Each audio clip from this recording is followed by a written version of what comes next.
show love today, come on and make some noise out here. If you came because you believe in peace today, come on and make some love out here.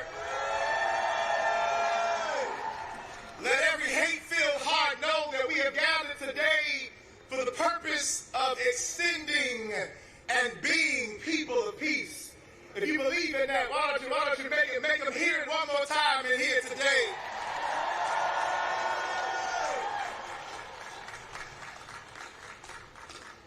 As has been stated, my name is Pastor Delonte Golston. I do pastor the Peace Fellowship Church in Northeast D.C.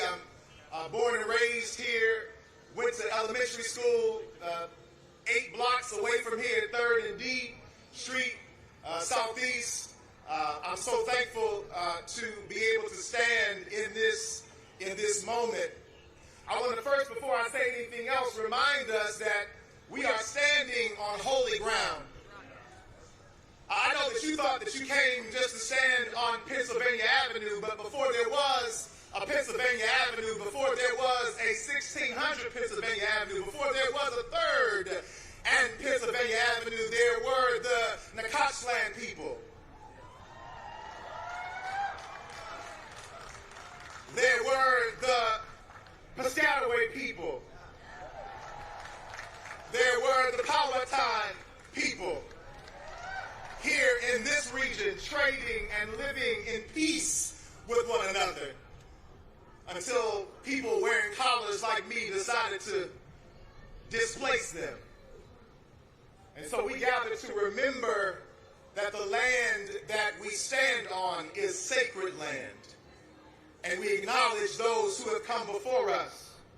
We acknowledge the descendants of formerly indentured servants, then becoming slaves who traded with those indigenous Americans on this land. And so you are standing on holy ground. Amen.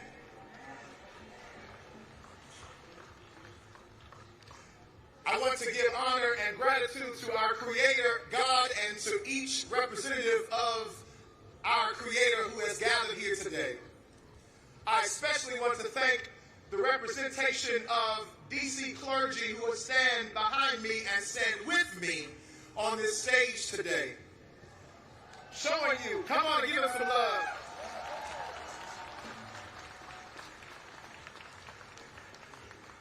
Standing with me today is Pastor Mark Thomas. Standing with me today is Rabbi Esther Letterman. Standing with me, come on, give them love. Standing with me today is Pastor Christopher Zacharias and Reverend Anthony Moore and Reverend Gail Fisher Stewart and Mrs. Stephanie Thomas Gordon and Brother Sim Singh Atariwa, and Reverend Terrence McKinley and Sister Nada Zaldi.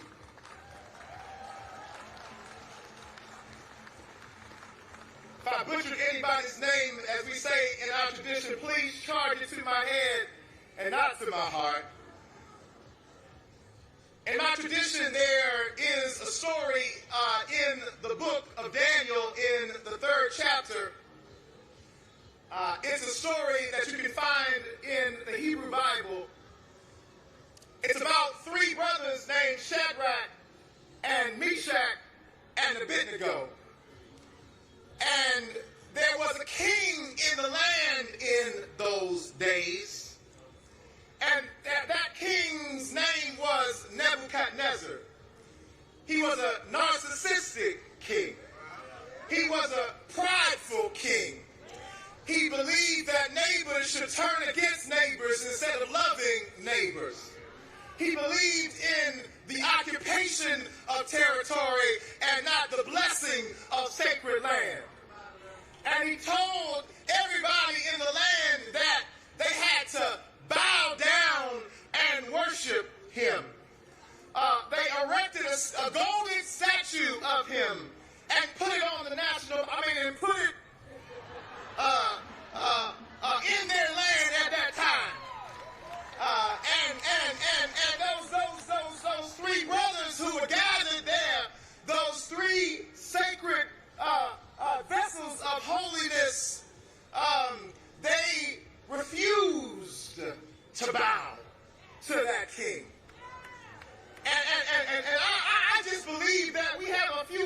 who are here today who are willing to stand with me and simply say, we will not bow.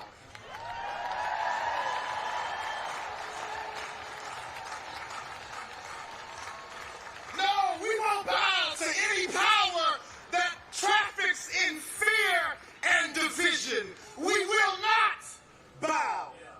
We won't bow to an empire or to a regime that believes in separating us by the documentation or the status that we carry or the faith that we witness to or the people that we love or the places that we come from, because our God knows the places that we are going. Our God is not concerned about where we came from. The God I serve takes us wherever we came from and tells us that you are the beloved of God.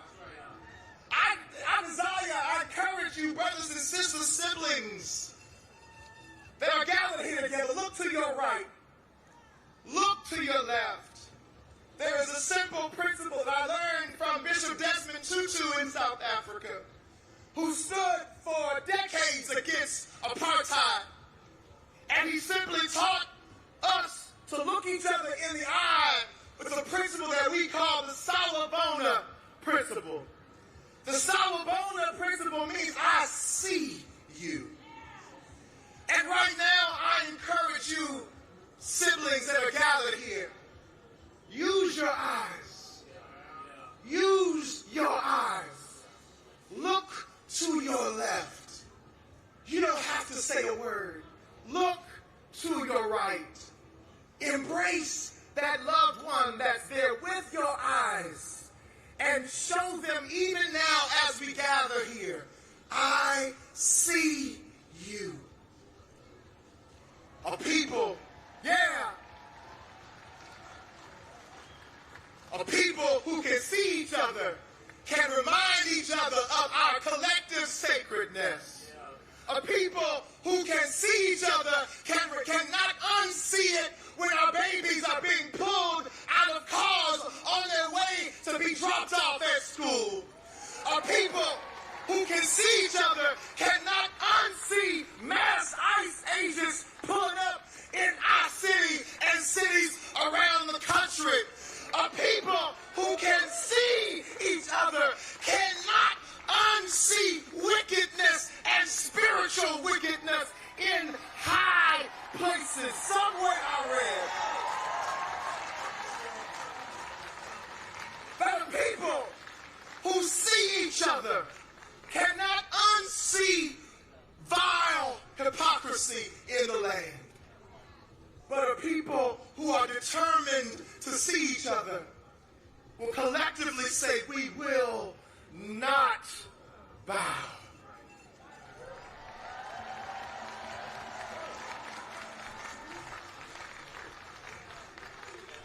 And I can see those three boys standing there, standing in clear defiance to the edict of an unjust ruler. And I can still hear them saying with me, saying with you, saying with people gathered all across this country today, to say that because I see my neighbor, we will not bow. Because I love my neighbor, we will not bow. Because I will protect my neighbor, we will not bow. Because greater is the one that's in me than the one that's in the world. I'm going to say one name. That name is Bishop Kenneth Moles. None of you may know who he is. None of you may have never heard his name. But when I was a boy, I was raised in the Baptist church. And every now and then we also slid down the street to Great Mount Calvary Holy Church. And that means when folk fall out and folk get happy and folk dance all over church. There was a man there named Bishop Kenneth Moles. And he simply said these words. He said, because our God is power, we will not be defeated. And I'll say it again. I know you may not have been to church in a while. I know we may not have seen you in Sunday school or Sabbath school at the mosque or at the temple. But our God is the greatest power. And any kind of religion that is bound up and caught up in fear, any kind of religion that is bound up and caught up in hate, any kind of religion that is not characterized by love, beloved of God, throw it away. Throw it away. Throw it away. But I'm believing that there are people rising up all over this nation. There are people rising up all over this land, this sacred land. I'm believing that there are people rising up all over this world who will not bow to hatred, who will not bow to corruption, who will not bow to hypocrisy, who will not bow to fear, who will not bow to suspicion, who will not bow to political violence, who will not bow to a kind of religion that wants to be close to power, but won't empower anybody else. We will not bow.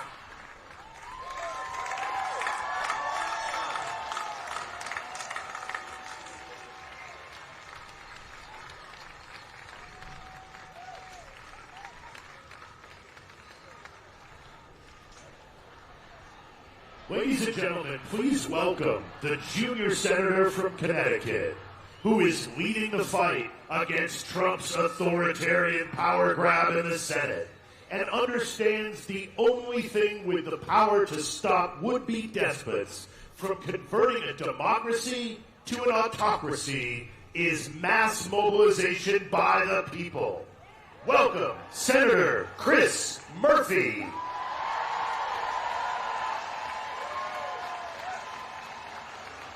How we doing, Washington, D.C.?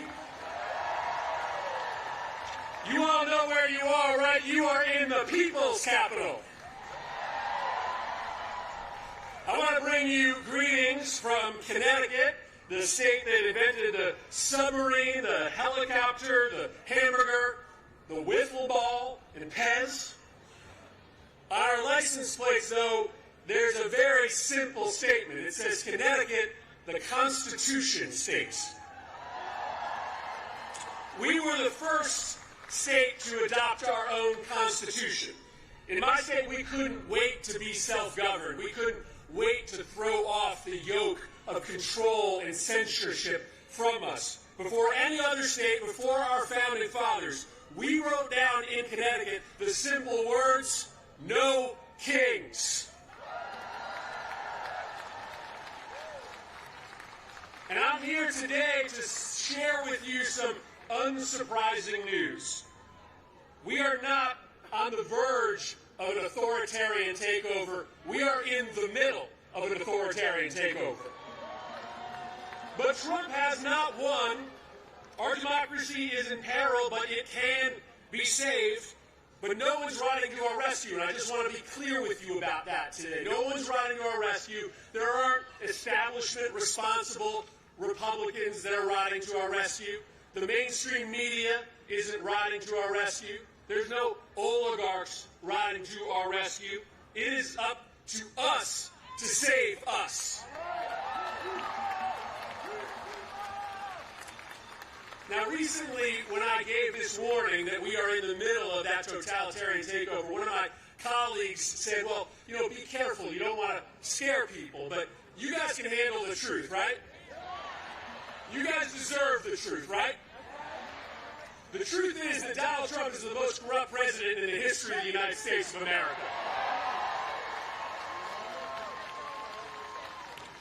The truth is that he is enacting a detailed step-by-step plan to try to destroy all of the things that protect our democracy: free speech, fair elections, an independent press, the right to peacefully protest. But the truth is also this: he has not won yet. The people still rule in this country.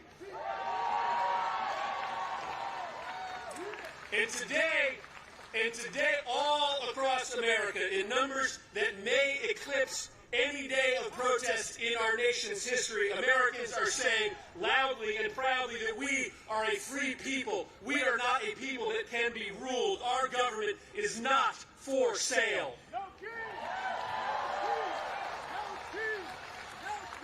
Now, I want to be honest with you about what's going on, and you know it. As we stand here today, the government is shut down, and shutdowns are painful. They hurt people. And frankly, that's why there was not a single government shutdown when Joe Biden was president and Democrats were in charge of Congress.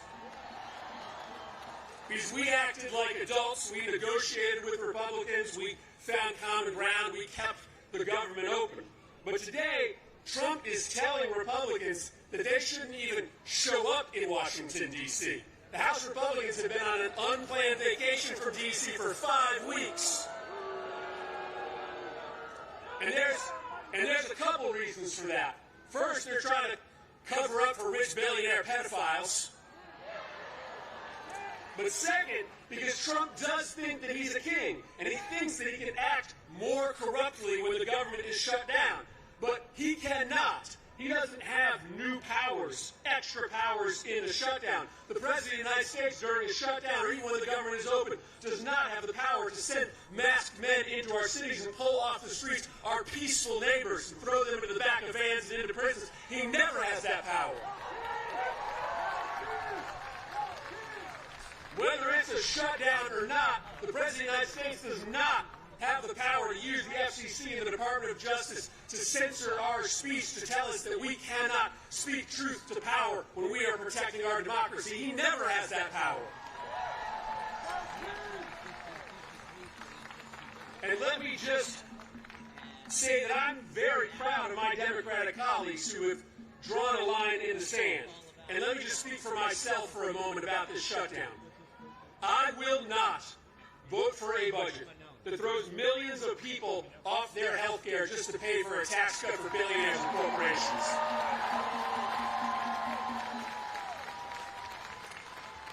And I will not vote for a budget that doesn't put some serious checks on President Trump's destruction of our democracy. In fact, no Democrat has a moral obligation to vote for a budget that just pays the bills for Donald Trump's political witch hunts. So this is a moment for the people who work with me in this Capitol to draw a moral line in the sands. And this is a moment for all of you to stand up and speak up. Listen, President Trump thinks that he can bully us into silence. He thinks that he can intimidate us into sitting this fight out. But judging by the number of people here today, judging by the number of people standing up all across this country, he thinks he can silence us, he thinks he can bully us, but he cannot and he will not.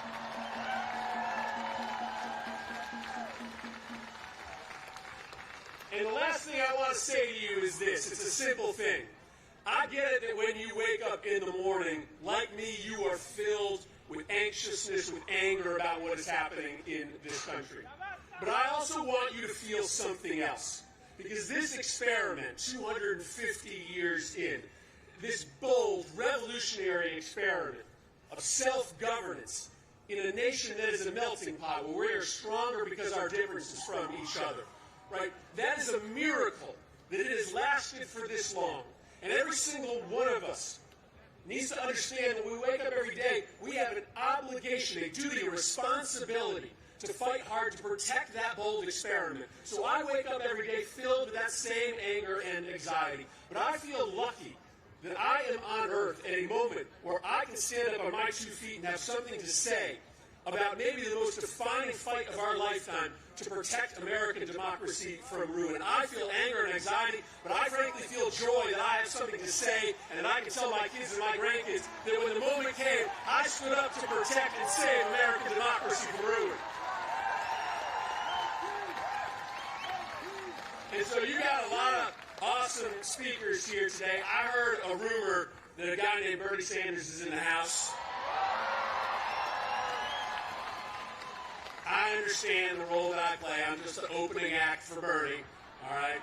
But listen, I'm super proud of being here with you. I'm optimistic. I'm bullish about our ability to win this fight, and it's because 400 years ago, in the small but mighty state of Connecticut, we wrote down on a piece of paper a really simple idea. In America, the people rule. In America, there are no kings.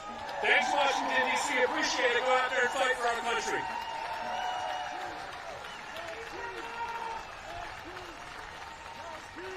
And now, let's give a warm No Kings welcome to Mehdi Hassan, founder and CEO and editor-in-chief of the new media company, Zateo. Ladies and gentlemen, brothers and sisters, friends, my name is Mehdi Hassan. I am a journalist, I am an immigrant, and I am a Muslim. I am everything Donald Trump loves.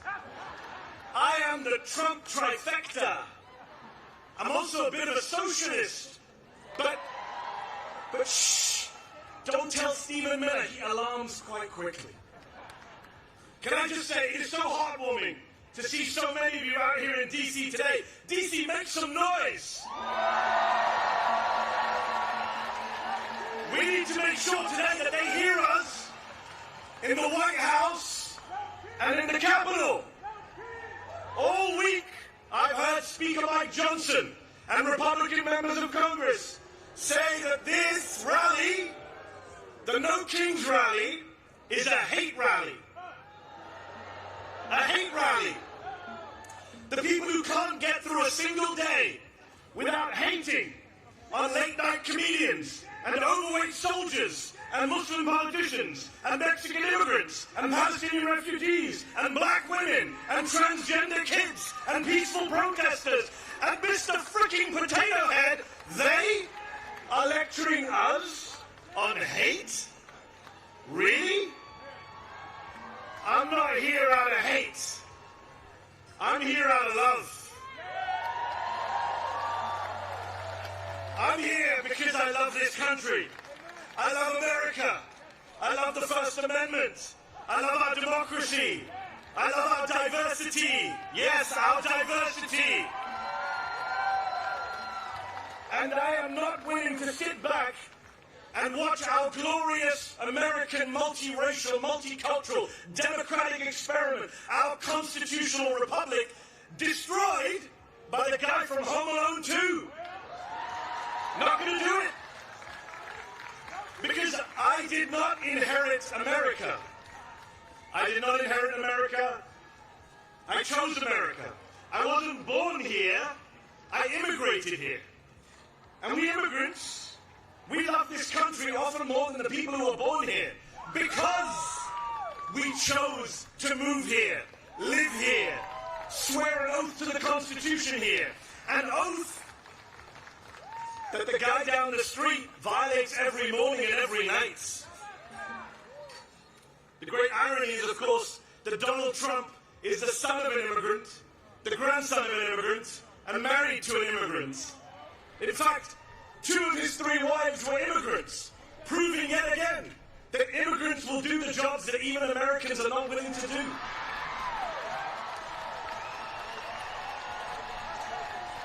I immigrated here from the United Kingdom. You want to talk about no kings? The UK still has a king. King Charles III. But even he has less gold in his palace than Donald Trump has in the Oval Office right now. Even King Charles has more respect for democratic norms and traditions than the whiny authoritarian man-child trying to send troops into as many blue cities as he can. This is a president who says he wants to be a dictator, but only for a day. Well, we are now 271 days into his wannabe dictatorship. He just went to see the Egyptian President Sisi, who is a military dictator, runs one of the most repressive regimes on earth. And he went there and he said, I want to praise your fantastic leadership and your low crime rates. This is who he loves. This is the autocratic leader he aspires to be. And of course, he was in Egypt hailing his Gaza peace plan, which is a ceasefire, yes, but not a peace plan. Donald Trump, the man who uses Palestinian as a pejorative, as a slur, has no plan for Palestinian freedom, no plan for Palestinian statehood, no plan for justice for the Palestinians who have been massacred and starved and genocided and ethnically cleansed for the past 2 years, including the past 9 months of his presidency. Meanwhile, Israel for the past week has violated the ceasefire again and again, killing Palestinians with impunity. Yesterday they killed 7 Palestinian children during the ceasefire. There is no peace in the Middle East because, as Dr. King said, peace is not just the absence of violence, it is the presence of justice. So these are dark times. Genocide abroad, fascism at home. Which is why it's so crucial that we gather, we organize, we rally like this. We mobilize, we pluralize, we bring people into the tent. We register voters, we defend voters, we become voters if we're not already. And you know, they say we don't reach out to the other side. We don't reach out to conservatives or Republicans, that we're in an echo chamber. Well, let me say to every Republican and conservative watching, aren't you the ones who said no more big government? No tyranny in America? So, if you believe that, what are you doing defending masked federal agents in unmarked cars, bundling people off of the streets, including American citizens, and disappearing them? How are you okay with that? And if you're not okay with it, then come over to our side. The side of the Democrats. The small D Democrats, not the big D Democrats, not the Democratic Party. Those of us who are from all parties and none.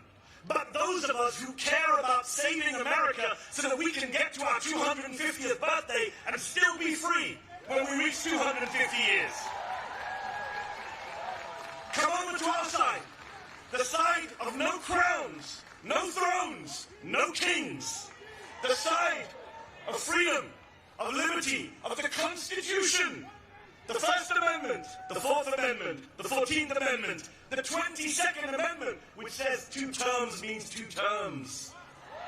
And if you're not worried about Donald Trump trying to stay on for a 3rd term, you should be. He's literally selling merch. So I worry about free and fair elections in 2028. But then I say, why should I worry? I see all of you here today. What is there to worry about? We here today are not spectators. We are citizens. We are not bystanders, we are proud and patriotic Americans. And we Americans, we the people, will not allow our country to be taken over by demagogues and dictators. We will not stand for it. So let me ask you this. I need to hear you. Are you willing? Are you willing? Answer this. Are you willing to sit back and let Trump shred our freedoms?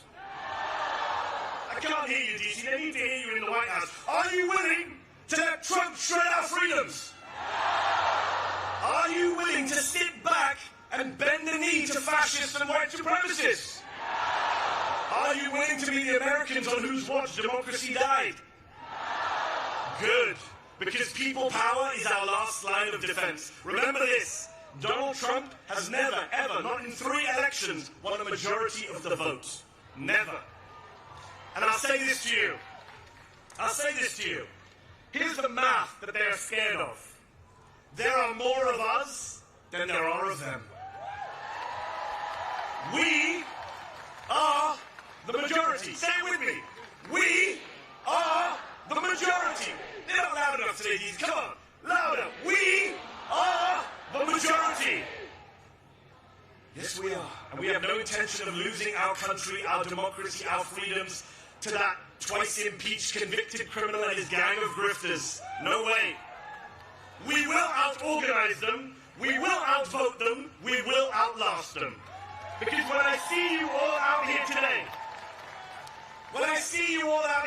in your thousands, in millions across the country, I have hope, I have faith that America can defeat this fascist threat, this authoritarian mania, this MAGA cult, and save our freedoms. And I also have faith and hope that one day soon, the Palestinians will be free. Thank you very much for your time. God bless you all.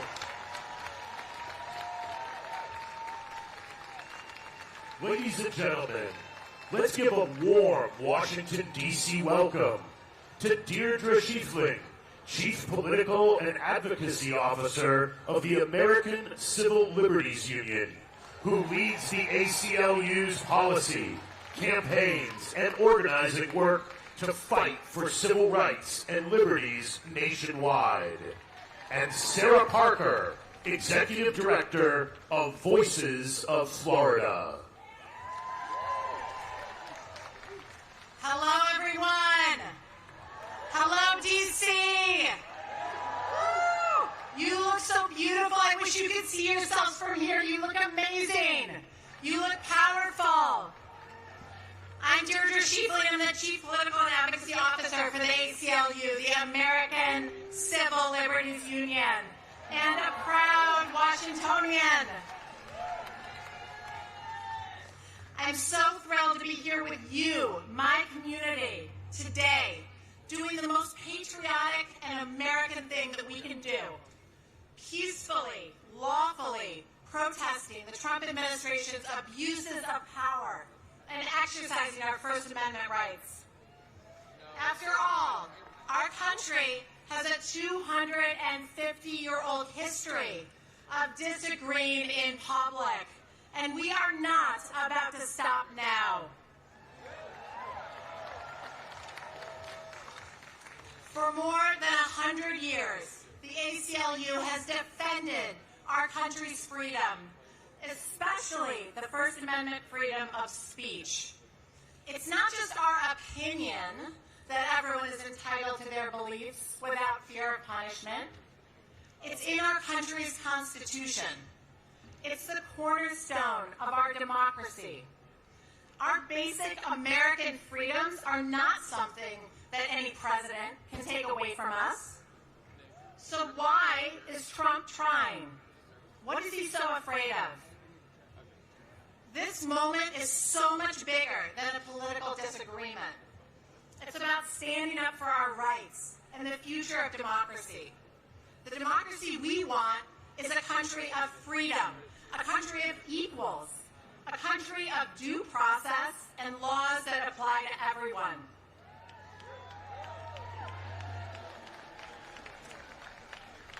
Not a country where masked ICE agents kidnap people out of their beds in the middle of the night, where they zip-tie terrified children together. No. Not a country that tells schools and universities to teach ideology instead of facts. And certainly not a country that sends armed troops into our cities to scare us into silence. I refuse to allow that version of our country to take hold, and I know you do too. The courage that we are creating here today across the nation is contagious. It's powerful, and it's exactly what they're afraid of. I want to tell you something I've learned. The best way to protect our freedom is to act free.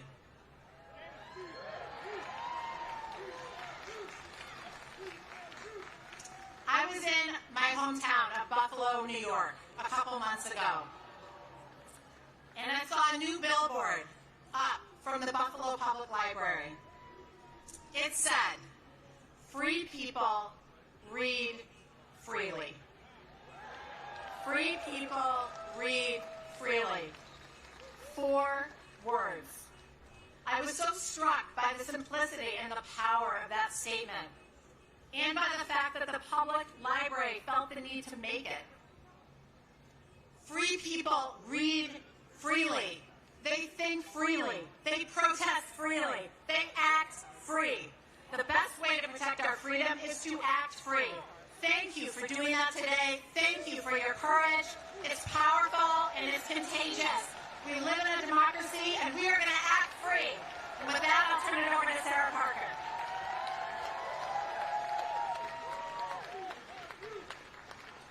My name is Sarah Parker, and I'm the Executive Director of Voices of Florida and a National Coordinator with 5051. But most importantly, I am a Southern Black woman, a proud Floridian, and a mother. I was taught to speak up for what's right and to stand against injustice, to place my little hands over my heart and to believe liberty and justice for all meant something real. But what I once believed America was is being crushed under the boots of this administration. I should be at home with my children, raising them to believe in the promise of this country, not standing here demanding the rights that should never have been up for debate. I am honored to be here today, but this is not what I dreamed of. I never dreamed I'd be standing on a stage like this while millions of people are forced to march and protest peacefully in the streets because we refuse to stand by while this country slips into the iron grip of authoritarianism. And I ask this administration now, when we say with liberty and justice for all, who is all to this administration? Because this administration has made it painfully clear. It sure as hell ain't the people who need access to abortion care. It damn sure ain't the people and their families being ripped apart by deportation and kidnapped in the dead of night. It's not our LGBTQ communities and BIPOC communities being criminalized just for existing. And it damn sure ain't the people marching for justice while the National Guard is unleashed on peaceful protesters in their own streets. Contrary to popular belief, the fabric of this country wasn't woven by oligarchs, corporations, or power-hungry politicians. It was stitched together by workers, by immigrants, by Black and brown communities, by women, by queer folks, and by people who refuse to stay quiet in the face of injustice. This movement was made by the people. This movement, No Kings, was named by the people. This movement is the people.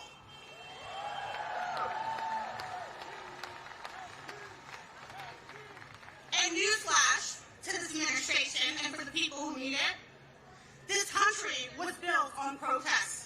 And some of the most important changes in our history happened because everyday Americans just like us. And now, those in power are trying to unravel it thread by thread, taking away rights, stripping away dignity, rewriting what freedom actually means. They've tried to silence us with fear. They've tried to gaslight us with lies. And politicians have stood in front of the cameras, smugly, I may say, peddling smear after smear. Because it's easier for them to smear the American people than to recognize what they're doing to this country. And where I come from, we call that cowardice.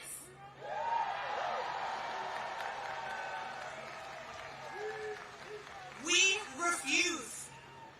I refuse to let this become our reality. It is our duty. It is our right as Americans to dissent when democracy is under threat. Let me be clear. Democracy dies when we are silent. But democracy is reborn when we speak with courage. And authoritarianism cannot withstand truth. And it crumbles under the power of love and dissent. leaders before me have said, courage is not the absence of fear. It is the choice to act despite of it. And for what it's worth, I am proud of each and every courageous leader that is taking the streets today. We are peaceful because we know that's how real change is created. We are fighting because we love our communities and we love our country.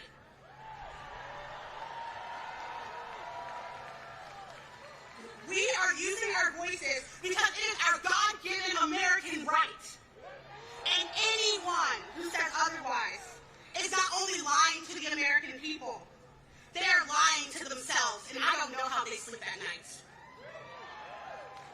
And like we say in the South, a hit dog will holler, and I'm hearing a lot of hollering come from the Capitol building.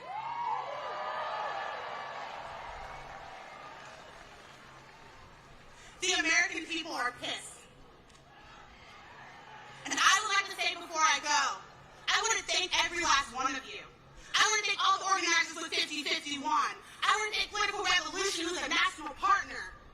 But I want to thank our children. I want to thank our teachers. I want to thank your hearts for doing this and being out here in the street when they try to make you afraid.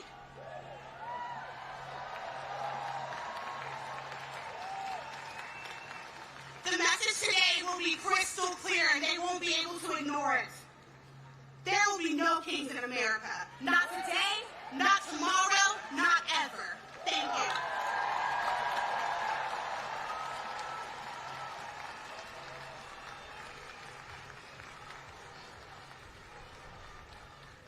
Please welcome to our stage Oliver Marino from Immigrant Legal Resource Center and member of El Colectivo de Familias Migrantes, and Afeni Evans, community organizer with the Fair Budget Coalition.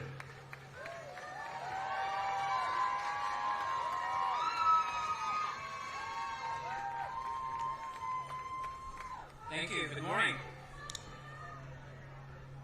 Earlier this year, as the Trump administration began its anti-immigrant attacks from the White House, the Colectivo de Familias Migrantes, a group of DC families and organizers, came together to find community and ways to protect each other.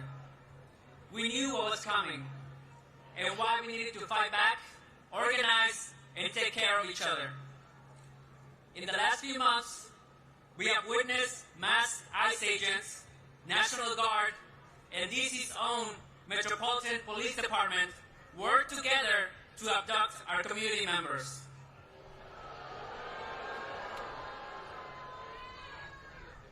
People have been detained while going to work, at local parks, in front of schools. Hundreds of people have been separated from their families, their loved ones, and our community. This is still happening. Just a few blocks from here, people have been racially profiled, handcuffed, and put in vehicles and taken. Sometimes they're transferred to detention centers hundreds of miles away in states like Louisiana, Alabama, and Georgia, away from family and away from legal counsel. And to be clear, here in DC, the anti-immigrant attacks have come not only from the White House, but also from our own mayor, Mayor Bowser.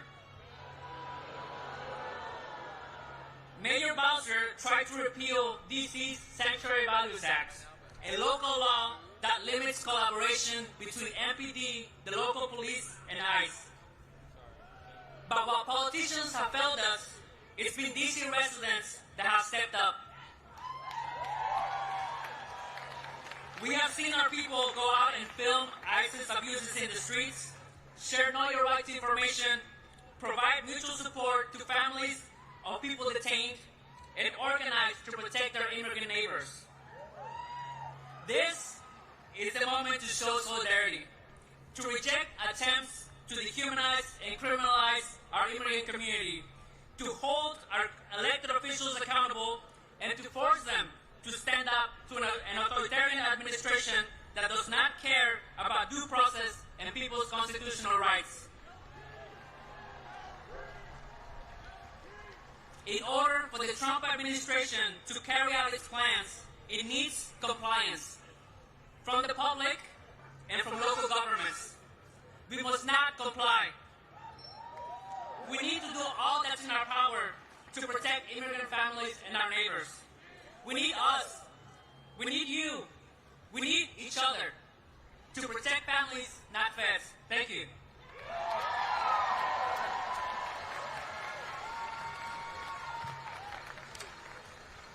Peace, y'all. My name is Afeni, and I'm a community organizer with the Fair Budget Coalition here in D.C. And this is my appeal. In 1792, when the French monarchy was abolished, the people established a new republic. When that one didn't quite work out, it was a military dictatorship. Yikes. It was abolished in 1848, and a second republic was established. But that one didn't quite fit. So the third republic was erected in 1870. That republic didn't smell right, though. So they tried a fourth republic in 1946.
And now welcome to the Snow King stage, an American science educator, engineer, comedian, television presenter, inventor, keynote speaker, and author.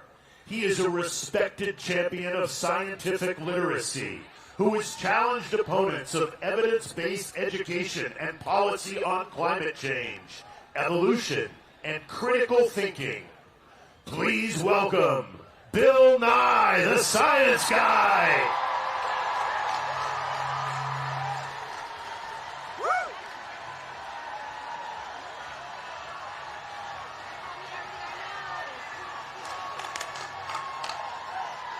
We love that song, Hello, D.C.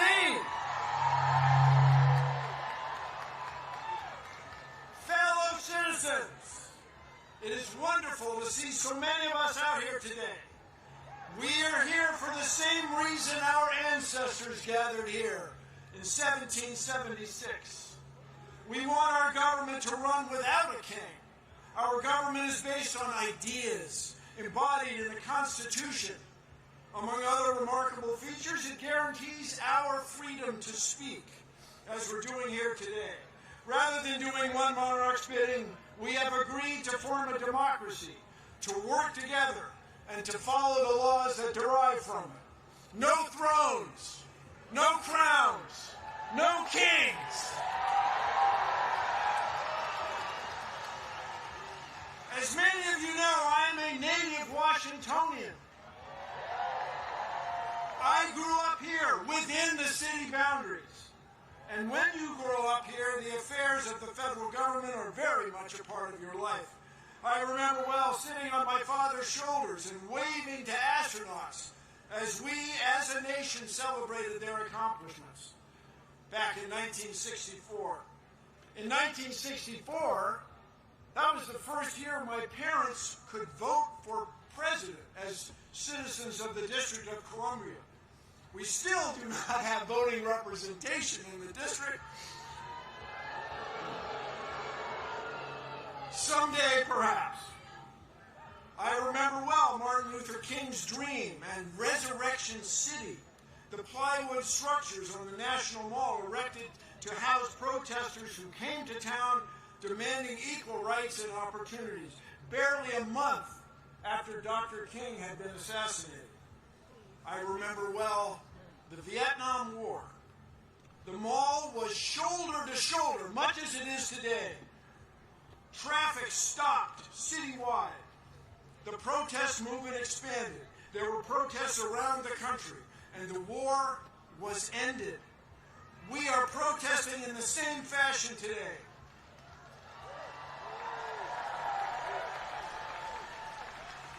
Only today, the stakes are higher. Rather than abandoning a war against an elusive, perhaps sometimes imaginary foe, we are confronting the possible end of our republic. We are here to tell our lawmakers that what's going on in our government is wrong. They must stop the abuses of this petulant president and his circle of sycophants. No thrones, no crowns, no kings.